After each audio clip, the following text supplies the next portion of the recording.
Les decía yo que la media estatal es de 8 toneladas por hectárea, pero sabemos que se pueden producir con facilidad 16 toneladas por hectárea. ¿Pero qué requiere hacer el productor? Una buena preparación de suelo, buen control de plagas y enfermedades, buen control de malezas, fertilización adecuada y riego adecuado. Perdón, doctor, ¿la presentación está ahí como Xonotli.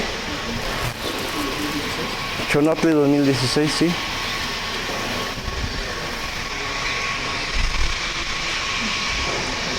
Y avanzamos hasta donde está unas mazorcas con signo de interrogación. ¿Sí? Ahí mero. Sí, más para adelante. Eso es, de ahí para adelante. Pásame la siguiente ya. Ahora miren, este trabajo fue muy importante porque era una persona que utilizaba el maíz para alimentar a sus animales. Esta ya la habíamos visto ayer, ¿verdad? Miren, ahorita platicando yo con el licenciado, me dice que el costo de producción del maíz son 25,000 pesos por hectárea. El precio normal de venta anda en 3,500 pesos. Entonces, si nosotros producimos 16 toneladas, estamos hablando mínimo así de unos 5 pesos. Entonces tenemos una relación beneficio-costo 1:2, quizás más. O sea, es decir, que por cada peso que invirtamos, vamos a ganar 2.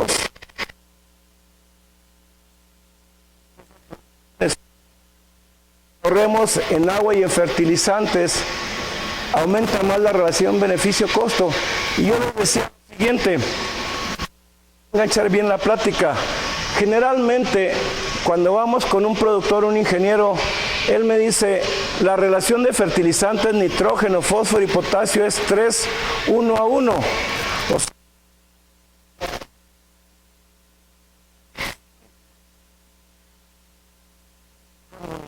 NPK.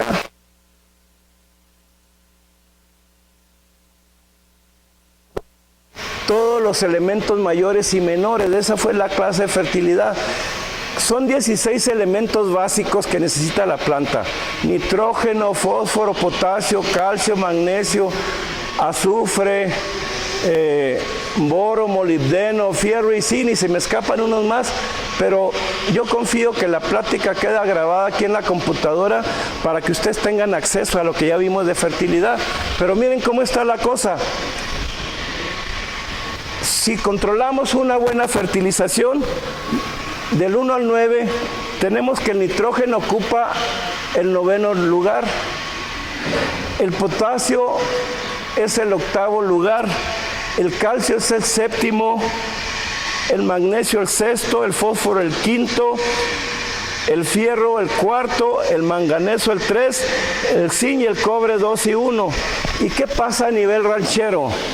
De que por ciertas deficiencias en manejo, el nitrógeno, que debería ser el de mayor absorción, ocupa el 5º lugar. El potasio, que debería tener el 8º lugar en la absorción, ocupa el 3er lugar. Puede incluir, bueno, el calcio ocupa el 7º lugar y el ranchero trae el 6º, el magnesio el 6º, y fíjense, más o menos coincide con lo que nosotros traemos. El fósforo ocupa el 5º lugar y a nivel ranchero el 7º lugar. El fierro el 4º lugar y con el ranchero encontramos el 7º lugar. El manganeso el 3 y aquí el 8. El zinc el 2, aquí es el 4 y el cobre 1. Aquí con el productor el 1. Fíjense, aquí es muy importante y qué bueno que platiqué con el licenciado ahorita. Es el manejo. El productor se basa nada más a nitrógeno, fósforo y potasio. Si ustedes recuerdan la lámina de ayer, el nitrógeno es muy movible en el suelo, el fósforo es inmóvil y el potasio hay mucho en el suelo. Entonces de repente el productor gasta en meter potasio, porque así lo piensa que debe ser. El calcio existe en el suelo, pero como estos suelos son sódicos, el calcio se forma sulfato de sodio y ya no se absorbe. Y empieza a haber deficiencias de fierro y de calcio. ¿Por qué hay deficiencias de fierro y calcio? Porque los suelos son muy alcalinos y el fierro se bloquea. Es cuando hay que hacer las aplicaciones foliares. Y el manganeso en la fertilidad es un equilibrio, ¿verdad? La planta trata de equilibrar su contenido iónico dentro de ella, ¿verdad? Para mantener su balance. Entonces, el manganeso y agua, de repente se ha puesto de moda la fertilización orgánica. La fertilización orgánica no quiere decir voy a aplicar estiércol o la lombricomposta. Todo tiene que ser manejado con racionalidad. Si ustedes meten mucho humus, el humus es muy rico en manganeso. ¿Por qué? Porque está en el rumen de la vaquita y de repente le metemos mucho manganeso al suelo y el manganeso domina toda la relación de equilibrio iónico dentro de la planta y el manganeso me desbalancea tanto que no se absorbe bien el nitrógeno, que no se absorbe bien el potasio, que el calcio no se absorbe bien, que el fierro y zinc. Miren, hace unos años vino a verme a algunos ejecutivos de la planta, se llama Nacobre, está aquí a la orilla de la carretera, y tenían ellos problemas con un productor de sorgo y ellos habían pagado muchos estudios a la UNAM. Entonces el campo es muy importante. Le digo, pues vamos a ver, vamos a analizar suelo y planta. Y cuando estaban haciendo el extracto de saturación del suelo, pasándolo por filtros y sacándole lo que pasaba, me dice, ven doctor, ¿y qué veo yo ahí? Que el efluente, así se llama el filtrado, era azul mortal. Digo, pues ya tenemos cobre ahí. Entonces, el cobre estaba dominando todo el sistema de equilibrio iónico en la planta y estaba matando el sorgo. Dice, ¿y ahora qué vamos a hacer? Vamos a buscar la fuente de cobre. Y empezamos a ver que había una chimenea escondida entre unos árboles que estaba derivando el cobre al medio ambiente. Entonces, aquí tenemos que regresar a la cultura del dato, al análisis de laboratorio. ¿Por qué? Porque el sorgo ya estaba muriéndose. Entonces, esto es fertilidad de suelos, fertilidad en las plantas. Entonces, si se fijan ustedes, así debe ser su contenido iónico cuando ustedes agarren un reporte de laboratorio. Y si no es así, algo les está pasando. Ese algo les va a producir que ustedes no obtengan 16 toneladas de maíz por hectárea. Sí me entendieron, sí llegué a ustedes, ¿verdad? La siguiente, por favor, señorita. Ahora fíjense, controlando nosotros calidad de suelo, un buen balance de fertilidad, uso de materia orgánica, uso de yeso. ¿Por qué yeso? Porque el yeso tengo ahí la fuente de calcio. ¿Por qué materia orgánica? Porque la materia orgánica tiene propiedades de fertilidad y de estructuración del suelo. Obtuvimos que con 80 kilogramos de nitrógeno por hectárea, 60 de fósforo y lo demás de calcio, magnesio, fierro, elementos menores, dado vía foliar, a ver jovencito, dado vía foliar y absorción, podemos tener 16 toneladas por hectárea. ¿Y qué hace el productor? Utiliza arriba de 180 kilogramos de nitrógeno por hectárea, que si fueran bultos de urea serían como 400 kilos, como 150 kilos de fósforo. Y es puro perder dinero porque el maíz se pone amarillo Y vienen las fumigaciones de fierro, calcio y todo, ¿verdad? Entonces quiere decir que tenemos que tener un balance adecuado de la fertilización, o sea, con ingeniería agrícola, ¿verdad? Entonces todo eso es aumentar la relación beneficio-costo. La siguiente, por favor. Entonces, como una conclusión importante de lo que habíamos visto hasta ayer, que el desbalance nutricional de elementos mayores causa ajustes nutricionales en la planta y los elementos menores se equilibran el sistema, causando enfermedades abióticas, afectando producción y calidad. Miren, si tenemos nosotros deficiencia en elementos mayores, los elementos menores ganan sitio en el equilibrio de las plantas. Entonces, todo eso, la planta está viva, pero no nos va a dar la producción que requerimos. La siguiente, por favor. Bien, les explicaba yo eso, cómo está las hectáreas sembradas en maíz. Aquí ya están alrededor de 100,000 hectáreas. Ya la vimos esa. La siguiente, por favor. Los rendimientos, la media estatal es de 8.2, 8.4, 8 toneladas por hectárea. No pasan de ahí. Pocos son los productores que llegan a las 14 y a las 16 toneladas por hectárea. Conserven muy bien este dato, 14, 16 toneladas por hectárea, lo máximo que llegan. La siguiente, por favor. Las eficiencias de agua ya las habíamos visto, ¿verdad? Pasen a la siguiente, por favor. La otra. Ahí me detengo.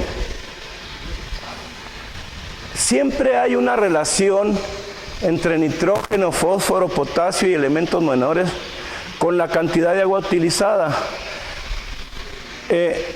Los requerimientos hídricos del maíz, según el distrito de riego, son alrededor de 9,000 metros cúbicos por hectárea. 9,070 para ser precisos. Nosotros obtuvimos que con 5,800 metros cúbicos por hectárea de agua es posible obtener hasta 20 toneladas por hectárea de maíz. Que tenemos agua para liberar otros cultivos o para uso urbano, mayor eficiencia de fertilizantes, menor cantidad de malezas y de plagas. Así de sencillo la dejamos. Pero fíjense, ¿qué quiere decir? Que sí tenemos agua para producir bien. ¿Y qué quiere decir? Que el Estado tiene deficiencia de agua porque la estamos tirando, la estamos desaprovechando. Entonces, si fuéramos más eficientes con el uso y manejo del agua de riego, nos sobraría agua para dar y repartir. Ahora, el agua residual no es un agua de desperdicio, es un recurso. Y grábense bien eso. Las aguas residuales son un... La siguiente, por favor, licenciado. Ahora, vamos a hablar de lo que es espacio vital. ¿Qué pasa si... ¿Cuántos jóvenes sabemos aquí? Como unos 80. ¿Cuál es el cupo de una aula de ustedes? 40. Imagínense si esos... no nos sentimos tan acalorados, bien, no estamos sujetos a malos olores. Entonces el espacio vital calculado para una obra de ustedes son 40. Pero si diéramos de 100, ¿qué haría? Decimos el espacio vital, ¿verdad? Se enfadan, se empiezan a acalorar, se ponen de mal y todo. Pues es lo mismo en las plantas. En las plantas a lo mejor este sería mi espacio vital. Pero si yo les ponía yo el ejemplo de Amecameca, que ponen una planta cada medio metro, entonces, ¿qué sucede con eso? Que estamos gastando fertilizante y agua. ¿Por qué? Porque cae agua y fertilizante, y más cuando es mecanizado, donde no hay planta. ¿Qué pasa si juntamos mucho las plantas? Estamos gastando más agua y estamos haciendo un uso eficiente de los fertilizantes. ¿Y qué va a pasar? Que nuestras producciones son... Entonces, ¿qué nosotros trabajamos? Una densidad de siembra, que son plantas por hectárea que van de 80 a 100,000, 125,000 hectáreas. 80 y 100 mil plantas por hectárea, utilizamos 250 unidades de nitrógeno, 60 de fósforo y 60 de potasio. Cuando aumentamos la densidad de población, utilizamos 320 kilogramos de nitrógeno, 80 de fósforo y 80 de potasio, y para 150 mil plantas, 180. Y como no teníamos la fertirrigación, fuimos al antiguito, dimos un tercio del nitrógeno a la siembra, todo fósforo y potasio en ese momento, y el resto del nitrógeno a la segunda escarda. Utilizamos unas variedades que se llaman los QPMs, o sea, maíces de alto contenido proteico, ¿verdad? Que esa, a lo mejor, si tienen ustedes la suerte que se las dé el genetista, les va a hablar qué es un QPM, o sea, un maíz de alto contenido proteínico, y una variedad en esa época era el A791. La siguiente, por favor. Ustedes saben que las compañías le ponen tigre, puma y esas cosas, ¿verdad? Los riegos, sobre todo a presión, no son a sentimiento, ¿verdad? Que dice el ranchero, pues hay un riego ahorita y luego a los tantos días otro. No. En riego presurizado tiene que haber ingeniería agrícola. Yo sé que ahorita no están ustedes preparados, pero ¿qué tal si un día haya un ingeniero agrónomo y se acuerda, el doctor Febronio decía esto? A ver, ¿dónde están sus publicaciones? Porque tengo como 2.500 publicaciones. Entonces, y tenemos proyectos ahorita con esto, ¿verdad? Utilizamos un propuesto por el doctor Palacio Vélez de hidrociencia, ¿verdad? Donde cada una de esas letritas pues significa algo, pero aquí estamos considerando la humedad del suelo cuando arrancamos el riego y la humedad del suelo cuando vamos a dar cada riego. O sea, hagan de cuenta que el suelo es una cubeta, ¿verdad? Donde se le va a echar el agua que pueda contener y que pueda utilizar la planta, ¿verdad? Y lo demás son cosas de ingeniería. La siguiente, por favor. Miren, si hay alguna duda antes de que se me pase, ahí le estoy dejando yo al licenciado Cárdenas mi correo electrónico, y con la promesa de que me hagan ustedes, que me visiten. Ahorita tengo un proyecto de fresa que se estaba manejando con estos principios, y que vayan al campo experimental y que nosotros estamos para atenderlos. Pues total, miren, los suelos tienen algo que se llama capacidad de campo y punto de marchitamiento permanente. La capacidad de campo es el contenido de humedad que hay después de dos días de un riego. Y eso es fácil, cualquiera lo entiende, ¿verdad? Y el punto de marchitamiento permanente es que si no le damos agua al riego, cualquier plantita que esté ahí va a tronar. Entonces, esta es la tensión, toda esa energía. En la medida que el suelo va perdiendo agua, aumenta su tensión. Ustedes están estudiando física, ¿verdad? Aumenta la presión osmótica, y la presión osmótica es el jalón de agua que da el suelo para mantener sus propiedades cristalinas. Y en este momento tenemos una curva. Esta curva es crítica, es el umbral. Entonces yo mi riego los ando dando por aquí, ¿verdad? Porque el maíz no es tan extremo en la humedad como es una hortaliza. La siguiente, por favor.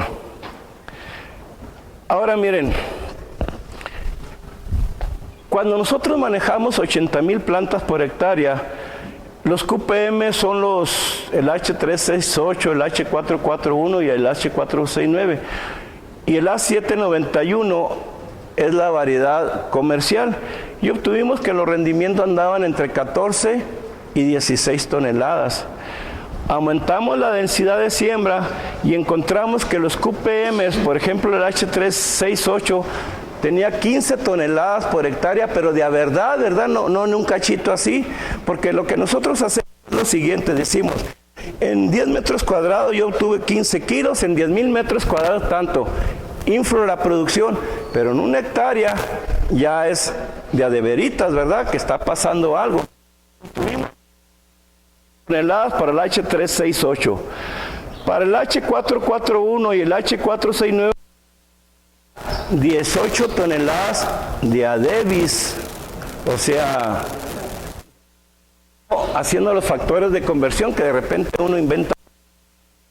y le dice uno al ranchero, ay, tuve 25 toneladas por hectárea de cebada. No, pues a veces los factores de ajuste son tremendos. Cuando cambiamos a 125,000 plantas por hectárea, obtuvimos que el H368 tenía 18 toneladas por hectárea. El H441 aumentó 21 toneladas por hectárea. El H469 hasta 19 toneladas por hectárea. Y el A791 hasta 22 toneladas por hectárea. Cambiamos a 150,000 plantas por hectárea. Y fíjense, el H368 bajó de 18 toneladas a 15. ¿Qué quiere decir eso? Que ese no es su espacio crítico, ¿verdad? Su espacio crítico es cuando yo le voy a dar 125,000 plantas por hectárea. Por eso le decía ya en el ejemplo que parecía un poco nimio, ¿verdad? Que si él requiere medio kilo de carne y yo requiero 1 kilo, ¿cuál era el ejemplo? Que cada quien tiene sus necesidades fisiológicas, ¿verdad? Entonces, ¿qué pasó aquí? Que esa variedad H368 ya no la debo sembrar a 150,000 plantas por hectárea. ¿Qué pasó con la H441? Me produjo 21 toneladas por hectárea con 125,000 plantas. ¿Qué quiere decir? Que mejor me sigo sembrando con 100,000. ¿Por qué? Porque estoy gastando dinero en 5,000 plantas por hectárea y así yo le meta 125,000 plantas por hectárea, ya no voy a producir más. Es ingeniería agrícola. La H469, pues produje 19 toneladas por hectárea. Quiere decir que sí me conviene sembrar a 125,000 plantas por hectárea. Cuando sean ingenieros agrónomos, ustedes van a empezar a manejar los platos, ¿verdad? Van a empezar a calibrar maquinaria. Yo estoy muy segurita que de repente si viniera el doctor Bujanos, que maneja mucho la aplicación de insecticidas, él hace mucha énfasis en la calibración de los equipos. ¿Por qué? Porque unos dan gotita delgadita, otra delgadita, gotas más gruesas, y dice, no, la aplicación contra esa plaga no sirve, el producto no sirve. No, no es que no sirve el producto, que a lo mejor tenemos mal calibrados nuestros equipos. Entonces, si alguno de ustedes llega a ser ingeniero agrónomo, va a tener que calibrar sus equipos de siembra. Siempre calibrar los equipos de siembra para que sepan que están sembrando. Y así la H791 pasó de 21 a 22 toneladas. Ahora, ¿qué pasó con 150,000 plantas por hectárea? Pues el QPM bajó. El anaranjado bajó. Es decir, que no es para 150,000 plantas por hectárea. El 469 brincó y me dicen ustedes, pues yo voy a sembrar para esa variedad 150,000 plantas por hectárea. Y la variedad comercial subió de 22 toneladas a 24 toneladas. ¿Me pasa la siguiente, por favor? Entonces, cualquiera me dice, oye doctor, pues con esa variedad yo voy a sembrar 150,000 plantas por hectárea. Bueno, pero ¿qué nos pasó con 150,000 plantas por hectárea? ¡Pum! Se acabó. Entonces lo andábamos cosechando y nos caían, nos parábamos. Entonces quiere decir que físicamente 150,000 plantas por hectárea ya no son buenas. ¿Por qué? Porque el maíz se acabó. Entonces nuestra recomendación de siembra ni son 100,000 plantas por hectárea, pero sí van a ser 125,000 y nos olvidamos de las 150,000 porque también hay que estar viendo qué pasa con la planta. Yo digo, son 25 toneladas por hectárea, pero las anduve pepenando con un maíz tirado en el suelo y es muy difícil hacer eso. Entonces todo eso, ¿verdad? Lo estuvimos contemplando. Ahora, en los riegos, fíjense, cuando utilizamos 80 y 100,000 plantas por hectárea, mi lámina de riego, mi volumen de riego fue de 5,700 metros cúbicos por hectárea. Me estoy agarrando ahí, con el riego por goteo, el 50% del agua que se gasta en el campo. Entonces, si tú le dices al secretario de Agricultura, mira, con este sistema te vas a ahorrar la mitad del agua, pues dice, pues te la compro. Pero ¿qué significa? Gente preparada, ingenieros agrónomos que sepan manejar la cantidad de agua, que tomen la precaución de cuánto agua está dando cada gotero, porque estar midiendo la cantidad de agua que estamos dando. Pero aumentamos la densidad de siembra y fíjense, la lámina de riego bajó más a 46 centímetros. ¿Qué quiere decir? Que tuvimos más eficiencia de riego. Y lo que dicen los gringuitos, pues que no es cierto, ¿verdad? Que debemos estudiar ingeniería los mexicanos, que no se requieren 900 milímetros de agua al maíz, sino que con 4.500 milímetros de agua podemos obtener producciones hasta de ¿cuántas toneladas dijimos? No, hasta 20 toneladas por hectárea. O sea, es más que esto. Imagínense que los rancheros aquí con los que trabaja el parque fueran de 20 toneladas por hectárea, con bajo consumo de agua,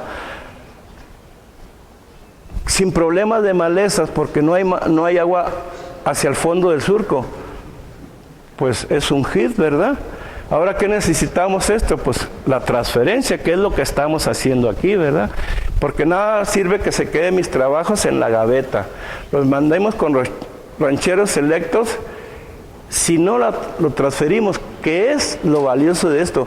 La estamos transfiriendo a alguien, ¿verdad? Que lo apliquen, pues ya es responsabilidad del productor. La siguiente, por favor, licenciado.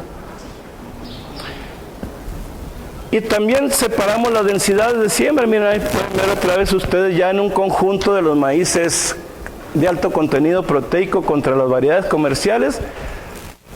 Pues ya sabemos que lo máximo que podemos obtener son 18 toneladas por hectárea. Y ya sabemos que podemos obtener hasta 23 toneladas por hectárea con un maíz comercial. Pero eso no quiere decir que los maíces de Aspros, de Asgro, de Northrop King sean mejores. Lo que pasa es que estos maíces mexicanos son de alto contenido proteico, que es lo que necesita la población mexicana, ¿verdad? La población rural.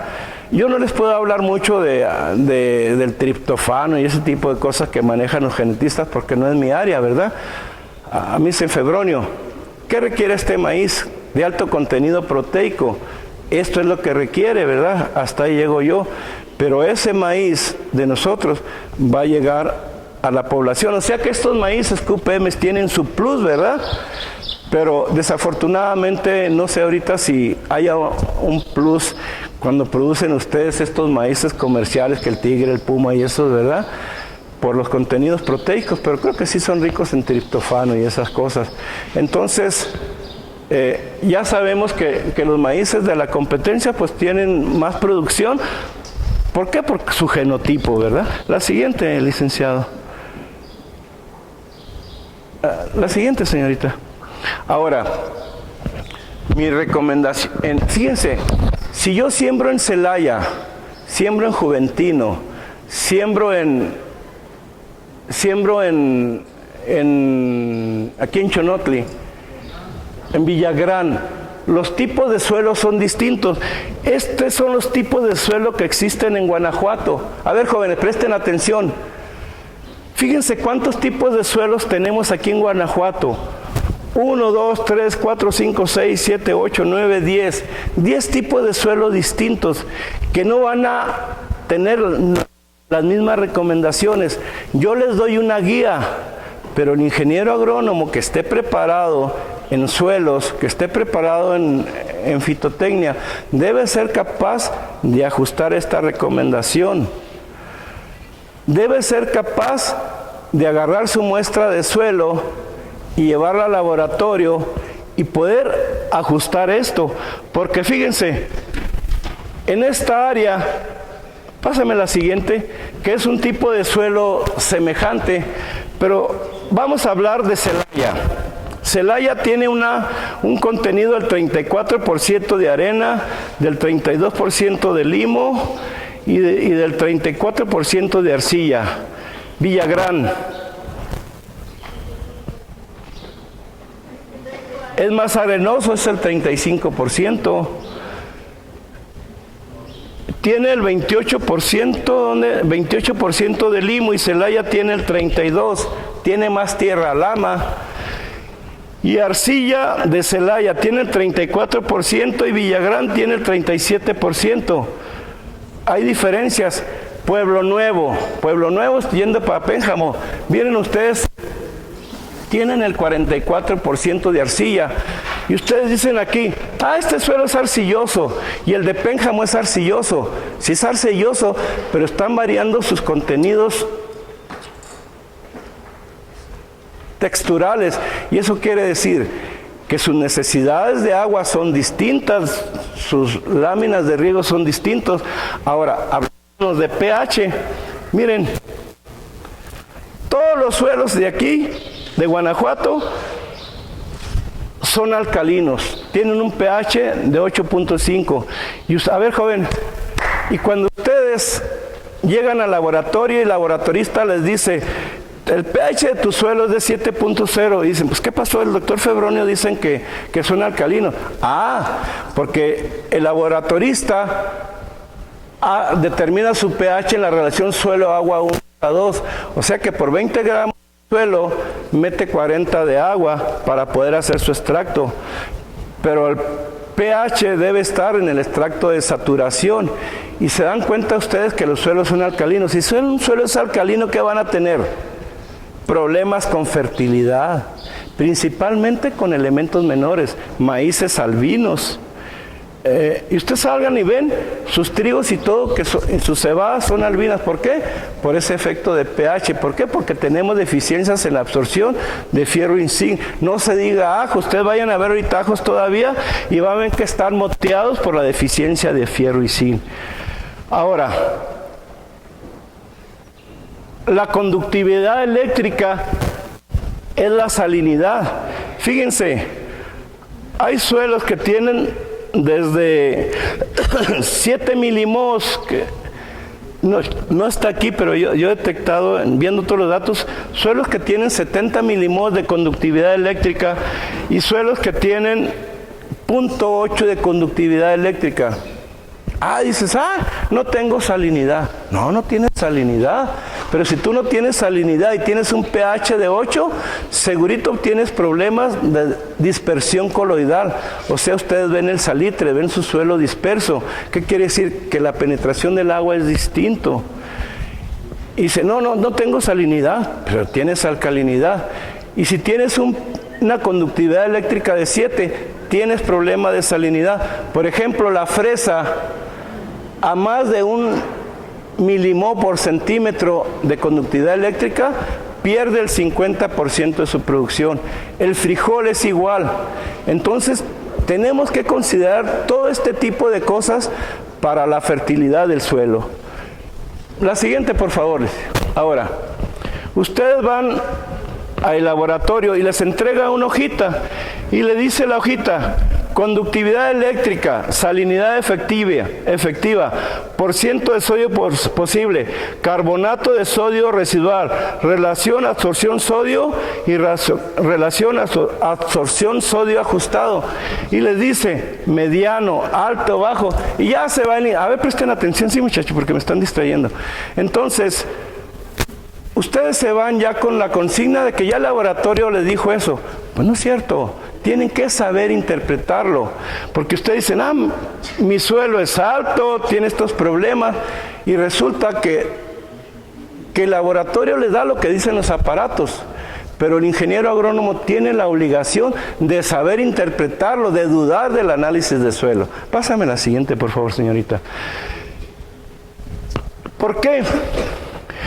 Porque en eso de bajo, alto y suficiente de nitrógeno, fósforo, potasio, calcio, magnesio, azufre, fierro, zinc, manganeso, cobre y molibdeno, lo hace en función de ciertos parámetros que generó alguna universidad. Entonces, ustedes tienen la necesidad de saber cómo interpretar esto. Esto ya no me corresponde a mí, es la clase del doctor Aurelio, ¿verdad? Pero, pásame la siguiente, pero existen técnicas sencillitas de sumas y restas y divisiones. Entonces, con estas sumas y restas y divisiones, pueden ustedes saber si su deficiencia es nutricional o su deficiencia es fisiológica. Si la deficiencia es fisiológica, ya no pueden hacer nada. Y es fisiológica, ¿por qué? Porque sembraron tarde. ¿Cuándo es la siembra de maíz? El campo experimental dice del 15 de febrero al 31 de marzo. Para este suelo y esta latitud utiliza estas variedades de aquí de Guanajuato.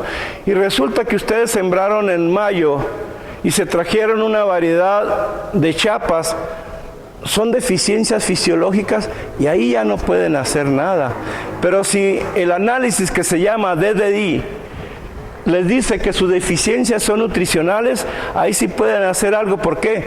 Porque el análisis te dice, está deficiente en nitrógeno, está deficiente en fósforo, está deficiente en calcio, está deficiente en X elemento que ustedes lo pueden aplicar al suelo y corregir. Y ya vieron que 16 toneladas por hectárea. Todavía nos quedamos chiquitos porque podemos llegar a 21 toneladas por hectárea. Pero ¿qué necesitamos? Sabiduría, conocimiento. Ahorita ustedes están en este momento en la etapa de recibir. Pero si un día son ingenieros agrónomos y andan ahí como andan muchos ingenieros en producción, el doctor Cedronio dice que yo puedo interpretar con facilidad si mi deficiencia es nutricional o fisiológica, ¿qué tengo que hacer? Pues ir a buscarlo al campo experimental. Si no está el doctor Febronio, segurito que ya está alguien en mi lugar, ¿verdad? Y que puede decir, sí, en efecto, aquí están sus publicaciones, aquí está el DDI, y así le puedes hacer. Para eso son los campos experimentales. Los campos experimentales dan guía. Pero imagínense, si todo lo resolviera yo, pues no necesitamos a los ingenieros agrónomos. O sea, no les estamos dando el pescado, sino enseñando a tirar la red y ustedes tengan los elementos para tomar sus decisiones. ¿Por qué? Porque les estoy diciendo que existen como 10 tipos de suelos que no van a ser iguales, pero ya saben ustedes a dónde recurrir. Parque Xonotli tiene esa función. Parque Xonotli está capacitando gente. Parque Xonotli tiene convenios con su escuela y convenios con INIFAP para decir, tráiganme gente preparada para enseñarle a los alumnos en un futuro a dónde pueden ir. Quizás si alguien me dijo, yo quiero ser especialista en automotriz, pero quizás muchos de ustedes que están en esta orientación agrícola, ¿verdad? Ya saben a dónde recurrir. La siguiente, por favor, licenciado. Y esto es lo que obtienen ustedes de un análisis físico de suelos, su arena, limo y arcilla, su densidad aparente. ¿Saben ustedes qué es la densidad aparente? ¿Saben ustedes qué es el peso específico? A ver, muchachos, ustedes están estudiando física, están en el último semestre. Me gustaste tú que dice Hollister. ¿Qué es el peso específico?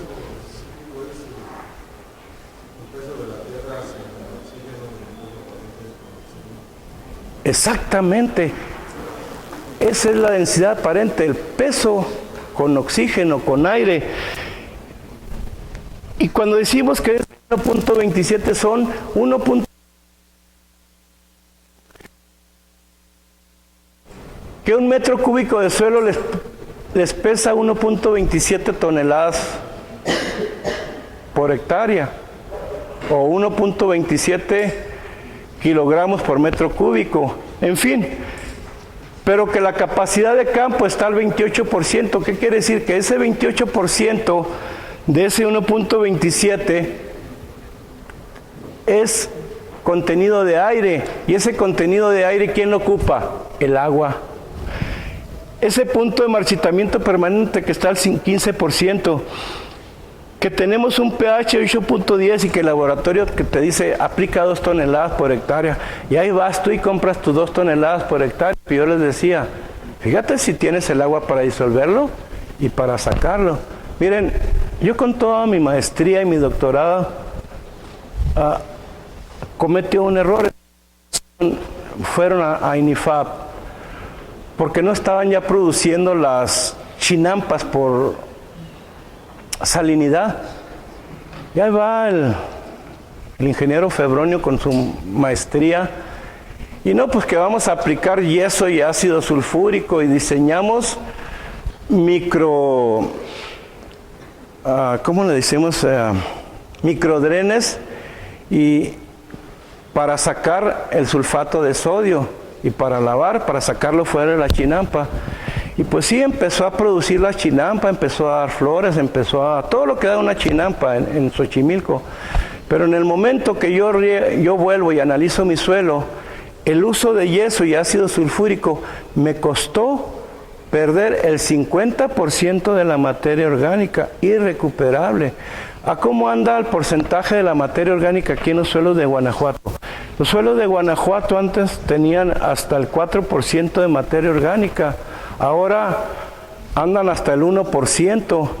Y por ejemplo, con la fertilización, el ácido sulfúrico, y el ácido sulfúrico tiene la propiedad de quemar la materia orgánica y se trata de esa materia orgánica, ¿verdad? Entonces tiene que considerar todo el espectro, ¿verdad? Y no nada más irnos por lo que nos dice la compañía que está vendiendo ácido sulfúrico. Entonces, por ejemplo, me dicen, ¿tienes fuente de potasio? Sí, tengo cloruro de potasio. Carajo, no lo voy a usar. ¿Por qué? Porque el potasio se va a asociar con un anión que es sulfato de potasio y la planta lo va a absorber. Y el cloro me va a hacer cloruro de sodio. Y si yo lo utilizo, por ejemplo, en el aguacate y en la fresa, me va a quemar la fresa, me la va a intoxicar. Entonces, parte de la fertilidad es que de acuerdo a las propiedades químicas del suelo, debemos de elegir qué tipo de fertilizantes necesitamos usar. No nada más decir urea. Me dicen, oye doctor, fíjate que se puso de moda la urea de lenta descomposición. ¿Y dónde la vas a utilizar? ¿Con qué cultivo? Me sirve porque a lo mejor cuando la urea ya se está descomponiendo, la planta ya va encarrerada. Y yo necesito nitrógeno que lo absorban en el momento que yo quiero. Por eso es la ventaja de la fertilización, que lo debes de poner exactamente cuando la planta está creciendo. Si ya le doy el nitrógeno cuando la planta está viejita, ya para qué lo quiero, ¿verdad? La siguiente, y así tenemos eso, ¿verdad? Pasa a la siguiente, ya lo vimos de alguna manera. Ahora, ustedes le piden conductividad eléctrica, pH, RAS, % de sodio intercambiable y cationes y aniones solubles y aniones absorbidos. En el suelo existe una fase absorbida que son los elementos pegados a la arcilla. Estos andan ahí, ¿verdad? Esos tienen primero que absorberse en la arcilla y de ahí ser intercambiables y parazar. Entonces, de entrada yo veo esto. Sodio 1.36, calcio 2.23 y me dicen, tu suelo está rico en calcio. ¿Pero por qué tengo deficiencia de calcio? En una ocasión me tocó ir aquí al rancho del Poblano y su maíz albino blanco y le aplicaban fierro y fierro y fierro y él no se pintaba. Y le digo, fíjate que tu deficiencia es de calcio. Pero aquí está el análisis de suelo, dice que tiene mucho calcio. Sí, papacito, le digo, mira, ven. Y agarramos con la mano y ahí estaba el calcio hecho pelotitas, hecho bolitas. Ese calcio no está disponible porque hagan de cuenta que agarramos, molemos el yeso y lo tiramos ahí, ese calcio no está disponible. No se solubiliza. ¿Por qué no se solubiliza? Porque para un gramo de yeso necesitamos casi 3 gramos de agua. Entonces no le estamos aplicando. Y todo eso es que lo tenemos que saber, es ingeniería en base a una cultura. Y yo veo esto. En la naturaleza todo es en equilibrio. Si a nosotros nos parten en dos, somos simétricos. Si fuéramos asimétricos, pues nos veríamos feitos, ¿verdad? Entonces, todo está en equilibrios químicos. El cloruro de sodio tiene un equilibrio, un equivalente químico de sodio. El cloruro tiene un equivalente químico de cloro. Y eso ustedes lo están viendo en química.